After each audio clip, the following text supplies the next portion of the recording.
Good evening and welcome to the 7th edition of the second series of Tuesday Tea Time for St Andrews Golf Magazine. This week I'm joined by Les Bailey of Pro Golf Now. We may be joined by John Boyne and Elizabeth Bethel, who's also from Pro Golf Now, later in the programme. This week we'll be reviewing the Accenture Match Play and previewing the Honda Classic, as well as discussing the HSBC Women's Champions on the LPGA Tour and potential for Women's World Golf Championships. And at the end of the program, I will be giving you an update on St Andrews Golf Magazine and the new website coming shortly. So last week we had an incredible WGC Accenture Match Play, despite the lack of Tiger Woods, Adam Scott and Phil Mickelson, and despite obviously quite a few top names going out on the first couple of days. Jason Day came out on top for his second PGA Tour win, his second win worldwide in the last couple of months. And it was a week where Victor Dubuisson came onto the world stage and produced a quite amazing performance in the final, as well as beating three major champions en route to the final. And Ernie Els also had a resurgence. Ricky Fowler had a good week. Graham McDowell, three incredible comebacks. It was generally a very, very good send-off, as it would seem, to Dove Mountain. Les? Yeah, it was. In fact, I think I've changed my opinion. I think I'm thoroughly convinced that Dove Mountain is the place for that tournament, and I'm really sorry if they're going to move it. You know, Jack Nicklaus designed the course for that tournament, and I don't think they can find a better place for that tournament. Maybe, I think it's taken a while for the players to actually settle into it, but also the time of year is potentially why you have several players missing. Well, that's I seen an interview, and in fact, I wrote a blog about it. Tim Fincham was interviewed the other day about it. You know, the possibility of moving it and changing the format, and he said it's really difficult to move the time because, you know, it's on the way to Florida. The logistics for the European players would be a nightmare if they moved it some of the time. So I understand that. So I guess you know, they just have to take their swings with the weather. You know, you're going to get a year like last year, and then again, you know, this year was 80 degrees and great. I think personally, I think that's quite a lame excuse from Tim Fincham, because 99% of the European players live in Florida. Yeah. So there's no real logistical problem, because the Volvo World Match Play this year is in the middle of October. It's 2 weeks before the final series begins. It's 2 weeks after the Ryder Cup, or 3 weeks after the Ryder Cup. I actually don't think that would be a valid reason not to move the date. And I think the date is an issue when you've got Northern Trust Open the week before, and you've got Florida Swing coming up, another WGC. It would make much more sense to have Doral as the first WGC. Then you've got obviously the Masters in April, the Players in May, the US Open in June. Then you've got July, where you've got the Open. August you've got the British and the PGA. September Ryder Cup playoffs, and October you've then got the Accenture. I think it would make sense. Yeah, I don't know if I'd want to see it that late in the year, because you know, by the time that they get through the FedEx Cup playoffs and the Race to Dubai playoffs, the guys are ready to take a break, and you know, I'm not sure that's the right time of year either.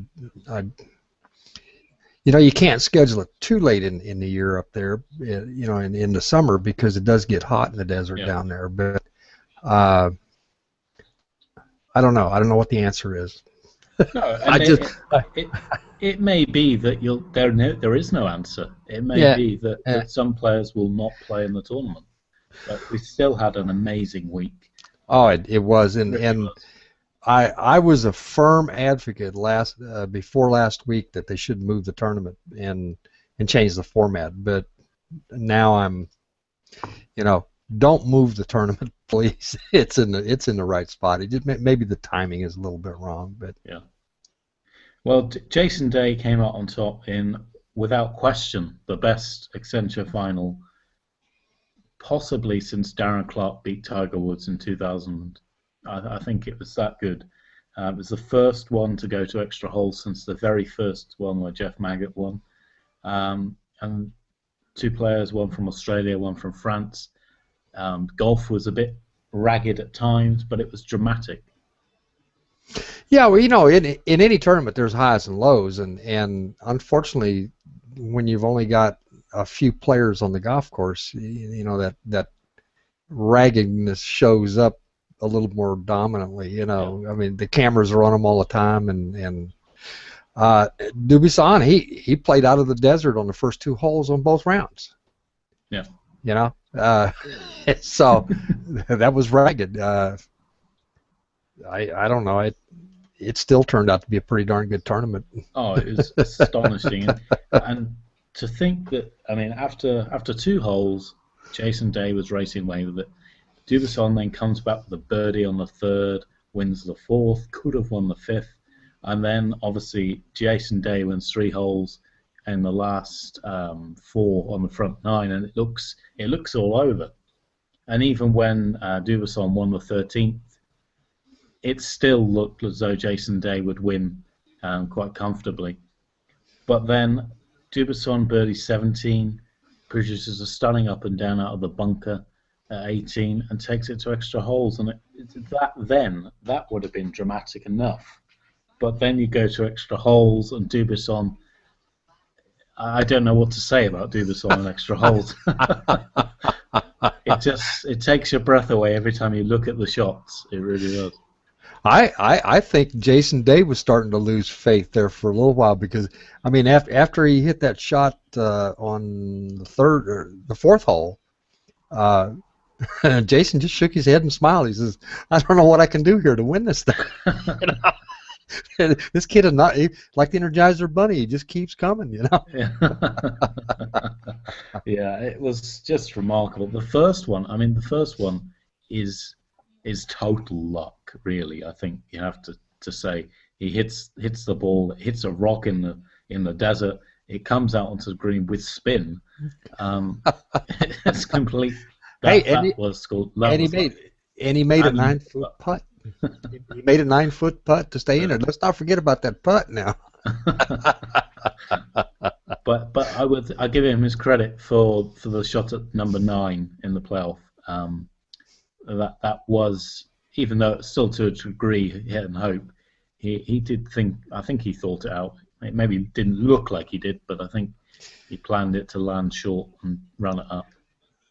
Well, he said, you know, he even said in the interview that you know, just won't get to hitting it because, you know, the situation isn't going to change, and it either works out good or it doesn't. You know, that's a pretty good attitude, you know, for a guy that's looking to make what do you make, about $700,000 for the effort? Yeah. Well, actually, on the broadcast over here, they were actually drawing comparisons between him and Tiger in terms of his expression on his face. He was very sort of in the zone, focused, and in a little bubble, as if he was in a little bubble. So he played some superb golf, and just to get to the final, he beat Bubba Watson, Graham McDowell, Ernie Els. That is an outstanding achievement for a player that hasn't been at the top. 3 major champions, and 2 of the 3 are excellent match play players. Yeah. You know, proven commodities. I mean, I think the audience has forgotten, or probably too young to remember how good of a match play guy that Ernie Els is. Well, he's the best. You know, he's won 7 world match plays. I mean, yeah, but he's old. He's getting old, and he's on a new putter, and you know. But Ernie Els played really well. he certainly did, and you have to say he's not really showing any signs of slowing down, even though he's gone back to the shorter putter. Now, maybe the likes of Keegan Bradley and Webb Simpson should be paying attention. If an old guy in his mid-40s can go from a long putter to a shorter putter, maybe they can. Well, you know, he's got the right idea. Let's get it over with. Let's do it and go on, because there's no sense in crying about it. You know, let's get inside the rules and learn how to play. I mean, if these other guys wait too long, it's just going to take longer for them to get. Unfortunately, we seem to have lost Les. A slight technical problem there. Hopefully he can rejoin me shortly, and here he comes.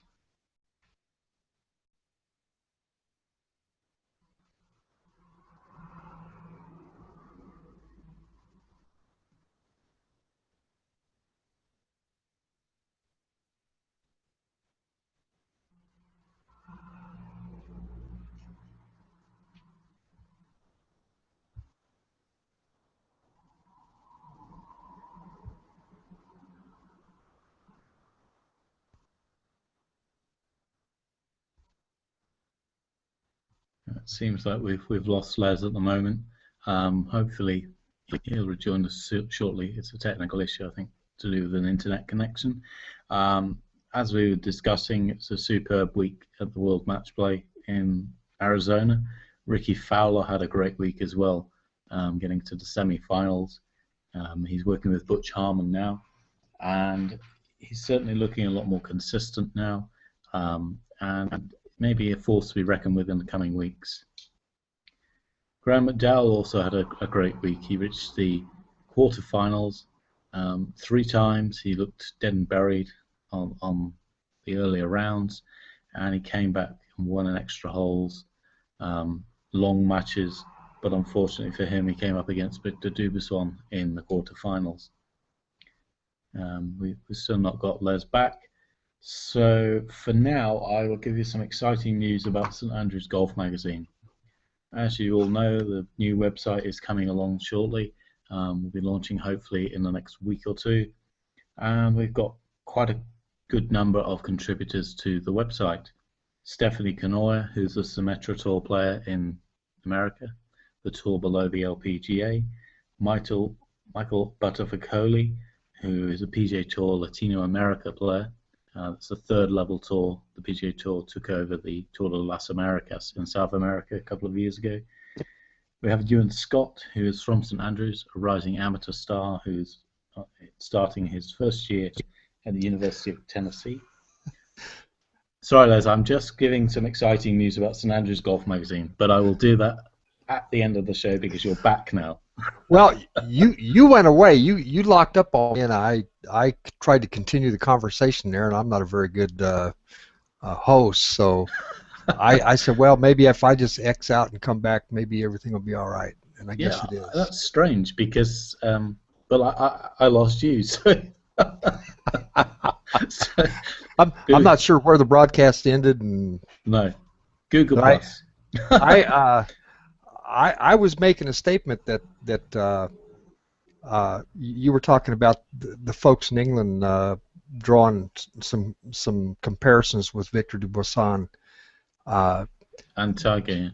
Yeah, Sir Nick over here was making reference to Jason Dufner, that maybe Victor has a whole lot of characteristics of Jason Dufner, where he's very stoic and quiet and doesn't talk much, gets into himself, and just kind of plods along, Well, I would say that more Dubuisson hits the ball quite a long way. He's got an absolutely superb short game, and maybe there's good comparisons with both. Actually, I think Jason Dufner's slightly older, obviously. Been out there a long time, so. But yeah, no, it's a great week for the French. I mean, to have a player that can really compete on the world stage. They've had obviously a few players: Thomas Sauvé, Raphael Jacquelin, Jean Van der Velde, and I've forgotten the guy's name that came second in the USA, Gregory Havre. Yes. They've had a few decent players who've played a Ryder Cup. But I've not ever, even on the European tour, won consistently. And I think this boy is going to win consistently. Yeah, we'll see. Correct me if I'm wrong. Doesn't he get a Masters invite this year?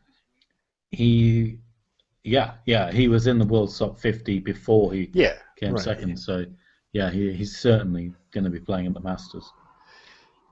So Ricky Fowler had a great week as well. I mean, he's looking a lot more consistent, better swing, I would suggest, with working with Butch Harmon. Yeah, the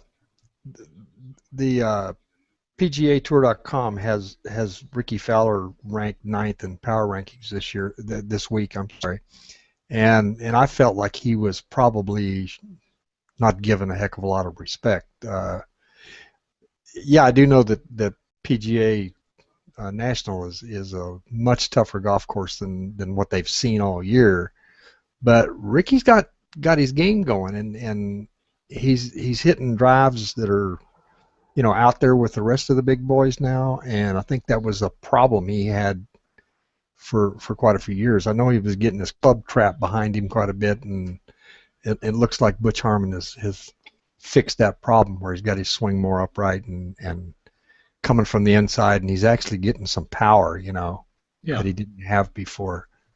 And there's not a sort of pronounced dip when he swings Right. anymore. Right. So yeah, it's looking a lot better. And as with Butch Harmon, I mean, it seems everything he touches turns into a major champion. So Ricky Fowler could be the next one. Yeah. Where's Tiger?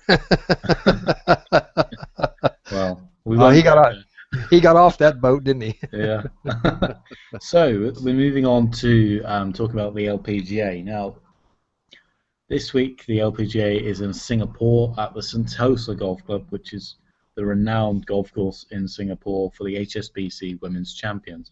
An elite field of top LPGA players are teeing up.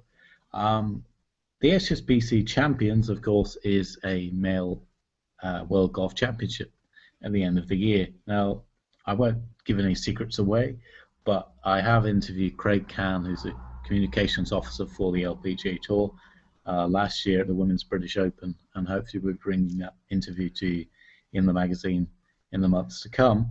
But I did ask him about a Women's World Golf Championship Series because it seems to make sense. Now we have Olympic golf to have a women's event and a men's event in the World Golf Championships. And when HSBC sponsor both tournaments, you think it would make sense to have them running side by side, or at least 1 week after the other. Right. I think that would be a massive, and I'm sure if Elizabeth was here with me, she would agree. It would be a massive shot in the arm to the ladies to have 4 tour events each year with the men. It would make it much more exposed to media, spectators, and it would also improve the sponsorship profile of the LPGA Tour, because other sponsors that sponsor male events would be able to see the real potential in the women's game more close at hand. Right. Yeah, I thought the interest in the LPGA would get a lot better this year, especially after the Solheim Cup last year. But it's I think it's the starting the season offshore the way it does hurts it, especially during this time of year. Yeah. Making it a WGC event where they had full television coverage and all the like, might do something for the LPGA. I think it would be a massive thing for the LPGA and women's golf worldwide if you had 4 events. I mean, last week you had Dove Mountain, which has got goodness knows how many golf courses around. You could have had the women's event, or even on the same course. You could have had the women's event, and then instead of having that meaningless ploy-up for 3rd and 4th on the Sunday ahead of the men, you could have had the women's final ahead of the men, or even behind them, because obviously, not being disrespectful, but the women do take rather a long time. So, you're treading on some shaky ground there, Matt. They are slow. there's no getting away from it. Having seen it close at hand, they are very slow. If Elizabeth wasn't ready to chime in yet, I'm sure she's chomping at the bits on that one. So there's real potential, I think, for a WGC Women's Series. Definitely, I think it would add to women's golf. Well, I'm definitely into anything that will push that sport to the top because I think it's good competition, it's good television, and uh, at some point in time, the casual fan base is going to jump on that and just going to take the right person to be, at the top of the leaderboard a lot, and it wouldn't hurt if it was an American. No, it wouldn't. So this week, the PGA Tour moves on to the first event on the Florida Swing. And what an event it's going to be. We've got 7 of the world's top 10. We've got 25 of the world's top 50. It's got 64 world ranking points, making it the strongest event this year. The golf course has been tweaked again. We've got renovations to all the bunkers on the golf course, reshaped, new sand, and a few taken out, a few added in, a few greens slightly enlarged for better pin positions, and we've got a stellar field. Well, we all saw last week what Jack Nicklaus can do with a tournament-style golf course, and he's in charge of this one too. So yeah. You're not going to get an easy layout. In fact, I think PGA National is one of the toughest venues on the PGA Tour, and it's you've got the so-called bear trap at the end. I don't particularly like the fact that they've got the bear trap, and then they've got a hole which is fantastic, the 18th hole, which nobody ever talks about. Yeah, in fact, I was in the pre-tournament details on PGAtour.com. They were talking about the bear trap being responsible for 42% of the bogeys on the course during tournament play, and there was a certain percentage assigned to double and triple bogeys, and then it looks like that that's the place where the tournament is won and lost, and 18 is just yeah, just a nice risk-reward hole with water all the way up the fairway. But you have to say that the bear trap is 3 fantastic holes, but the golf course in general is a great golf course, Ryder Cup course. Obviously, it was less mature than it is now when it had the Ryder Cup. The PGA Championship was there. The Senior PGA Championship was there for years. And now that resort is the home of the PGA of America. It's really is deserving of what it's got this week, which is the best field of the year so far. Well, last year, they had quite a bit of wind, and the weather forecast, I think, in Florida for this next, we're still having some pretty bad weather over here, and there is a storm on the way. In fact, we're supposed to get snow tomorrow, and it's 60 degrees today. So I'm sure the tail end of that storm is going to hit Florida down there with at least a wind change, and you get the wind out of the northwest down there, and it can put some more teeth in that golf course. Well, if it needed any more teeth, the thick rough and the fast greens and the narrow fairways. But Tiger Woods makes his return to the tour after a few weeks away, and hopefully he comes back a better player than he was before. Because if he hasn't, he'll be certainly missing the cut. Well, I think just FYI, Tiger has never won on this golf course, and he's never won this tournament, and I think he probably uses it as a warm-up to get to Doral, because we all know he plays pretty darn good at Doral. Yeah. So I'm not sure what to expect from Tiger Woods this week. I'm not sure we're going to see a guy that's actually going to be trying to win, or just a guy that's trying to get his swing ready for next week. Yeah, I think that's a fair comment. But then, if he's trying to get his swing ready for the upcoming events, he could have done that last week. He could have turned up, lost a match, and gone home. This is an event with a cut. If he misses the cut, the pressure is going to get back on him. The media is going to be on him, and it's put more doubts, I'm sure, in his own mind. Well, let's look at the facts. He hasn't finished in the top 10 all year, and he's had driver troubles ever since he's come back from his knee injury. The problems he's having right now is his laser on wedge game that he had last year isn't there, and quite frankly, he's just not putting very well either. So, line that up, and it doesn't make many cuts. I don't think he's finished in the top 10 all year on the PGA Tour. Sounds like me. I mean, no part of his game really has fired consistently in one round this year. Even in Dubai, it was a short game that rescued him in the first round, and then it disappeared for the next. Yeah, right, and that's his. With the problems that he's seeing off the tee, he has to have that solid iron game to really compete. Yeah, very much so. So Rory McIlroy won this tournament 2 years ago to become world number 1. He's world number 7 at the moment. He obviously played last week. Actually, he's number 8, if I remember right. Okay. I think he dropped another spot because he. Okay, well, I looked at the rankings earlier. I must have misread it. But anyway, between 8 and 7, it doesn't matter. He played okay last week. I mean, he played well on the first day. Tough match, but then the second round he went out. I think it was an extra holes. And then he made a comment which sort of surprised me slightly when he is honest, but he said that he wasn't disappointed at all to be going out so early because his game was in good shape to get to this event. And I don't really get that. I mean, well, you know, Rory is not Graham McDowell. He's not a good match play guy. You know, I think he just goes there to. I mean, the last guy in the field makes quite a few bucks, and you know, you go out there and try your game. There's a lot of people that just don't like that golf course, and I think Tiger's one of them that just flat doesn't like the golf course, and because it is a challenge. Those greens are definitely a challenge. So very much so. I mean, it's probably equally as hard as PGA National, but for different reasons. Yeah, right.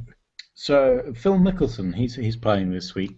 And he's had sort of a not shaky start. He had a good start in Abu Dhabi, but then a back injury at Torrey Pines didn't really factor at Pebble Beach that much. So where do we think? I mean, he doesn't really tend to play this tournament, does he? I don't recall him playing it. Isn't this where he got upset and about the cell phone usage a couple of years ago? And I was thinking it was PGA National where he did that, but it could be, but it also could be Doral. I think it might have been Doral, but I don't recall him ever doing anything of any note in the event. No, and you know, when Phil hits the golf course, if he's smiling and high-fiving people and signing autographs, chances are he's going to play well. Yeah. If he's looking tired and drawn out and ragged, and he's not. You know, simple as that. And the course is obviously a great course, but because it has thick rough everywhere, it doesn't really lend itself to a Phil Mickelson type game, I would suggest. No. You can't be creative from the rough because it's so thick. And Phil likes to play from the rough because that's where he is most of the time anyway. But, yeah, very much so. His phenomenal short game bails him out of more trouble than. I mean, he's got to be one of the best in the world at up and down from somewhere around the green in the thick rough, you know. Yeah. Because he's just so good at that part of the game, you know. Yeah, he's probably got the best short game up there with Seve of all time. So we've got two of the best players from last year, Henrik Stenson and Adam Scott, playing this week as well, and maybe that their games suit this golf course very well. Yeah. I was surprised that I saw neither Phil Mickelson nor Henrik Stenson in the top 15 in the power rankings. Yeah. And I'm not sure if people are just forgetting that, you know, maybe Henrik's having a little trouble getting started this year. I mean, I think that's what it is. He just didn't. I mean, he's got so much money. He probably hurt his back trying to get it to the bank last year. So he may be having back problems that we don't know about too. You know. Yeah. Well, he did make a lot of money last year. He certainly did. Yeah. So I mean, just a quick prediction from you, though. So who do you think is going to come out on top? Neither of us did anything last week with our predictions. So Well, I'm really anxious to see how Ricky Fowler does this week in regular medal play. He missed 4 cuts going into, uh, or was it 3? He missed 3 or 4 cuts going into the match play. But I think he found something there. I think he found some confidence in his game that we haven't seen in a while. And I'm very disappointed that Jimmy Walker isn't in this tournament, because I think to validate his #1 ranking, he needed to be in this kind of a tournament with some really good players and on a really good golf course. It could be just that he's very tired. I mean, he would have started at the very start of the wraparound season. Yeah. Obviously You would have last thought week though was that just he wrong. would have. You would have thought though that he would have put this on his schedule once he got 2 or 3 wins under his belt, to say, okay, I need to go play with the really the best in the world, because the West Coast swing is not the best in the world, and it's not the best golf courses in the world. No. Now the season is getting into the meat and potatoes of the PGA season, and this is where he becomes famous. You know, right now people know who he is because he's leading the FedEx Cup points, and he's won a couple of times. So, Yeah. but to really validate his season, he needs to come east and win some tournaments, or at least finish, well in the tournaments. Yeah, I would agree. I think, though, that he's probably just resting for this week, and maybe then you've got WGC at Doral. Yeah. He may take another week off at Tampa Bay, because even though the golf course is superb, I don't think it's certainly the 4th of 4, if you put it that way. Yeah. And then Bay Hill, and then Shell Houston Open. So I think he's probably pacing himself because he's played so much golf in the last 2-3 months. Well, with all the firepower we had here last year, Michael Thompson won his first PGA event here. So, from week to week, it's hard to. I got a feeling that Rory McIlroy has got something to prove this year, and I would really watch out for Rory. If I was going to go lay some money on somebody, I think I'd go put it on Rory McIlroy this year. Well, you've taken the words from my mouth, because I was just about to say I think he's going to win. I think that he's in great form. Discount last week completely. He's playing well. He won, obviously, Australian Open, did very well in Abu Dhabi, did okay in Dubai, shaky final round, but apart from that, he's played well it's been a progression really ever since the PGA Championship last year. So I think golf course he's won on before, confident player now, a misfiring Tiger. I think that Rory is the favourite this week. I would have to put him up there at the top myself. Yeah. So it's last week was a great week, and this week's going to be a great week on tour. To wrap up this evening's show, I've got some exciting news about St Andrews Golf Magazine. I gave you all a sneak preview earlier on, but I'll complete the segment now. The website will hopefully be relaunching in the next couple of weeks. We've got a good lineup of contributors, starting with Stephanie Canoia, who's a Symetra Tour player in America, tour below the LPGA Tour. Michael Butterficoli, who's a Latino America Tour player, youngster. We've got Ewan Scott, who's from St Andrews, who is an elite amateur player who is on his freshman year at the University of Tennessee. We've got our very own John Boyne, if the internet and access allows him to actually write an article. We've got Rory McDonald, who is a rising star of Scottish golf tourism. He won the award for Scottish Golf Tourism Young Person of the Year last year. He runs the Scottish Golf Podcast, which is well worth a listen. We've got Camilla Tate, who is also from St Andrews. She's a freelancer for BBC, writing about sport. We've got 2 tour caddies, Kip Henley and Don Donatello. We've got Gary Forrester, who's a PGA professional based here in St Andrews, who will be giving instruction. And we've got yours truly, me, who will also be writing quite a few features along the way. So we've got a good lineup ready to bring you some entertaining articles as we get going throughout this year. It's going to be a big year for us. We're hoping to be at the BMW PGA Championship. We will be at the BMW International in Germany. The Dunhill, obviously, here. Hopefully the Scottish Open. and we're fingers crossed the Ryder Cup as well. So it's going to be a massive year for us. Tuesday Tea Time will be every Tuesday, here, there, and everywhere, and hopefully we'll be having some guests along the way as well. I look forward to that. I just want to remind people to read me on Pro Golf Now. I'm very European Tour friendly. Watch a lot of European Tour golf. So give me a read if you get time. It's well worth a read, Les. Very much so. With Elizabeth as well. It's a great website coming along now, and developing all the time, and covers golf around the world. So it's growing, and I would advise any young budding writer, as much as we're looking for contributors, I would advise anybody to give Pro Golf Now a try. It's well worth it. We're looking for writers all the time.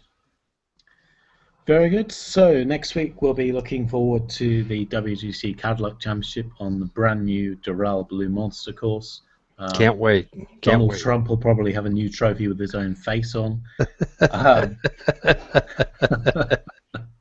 So, and we'll be looking back at a big week on the LPGA and the PGA Tour. But from myself and from Les, it's good night. Cheers, guys.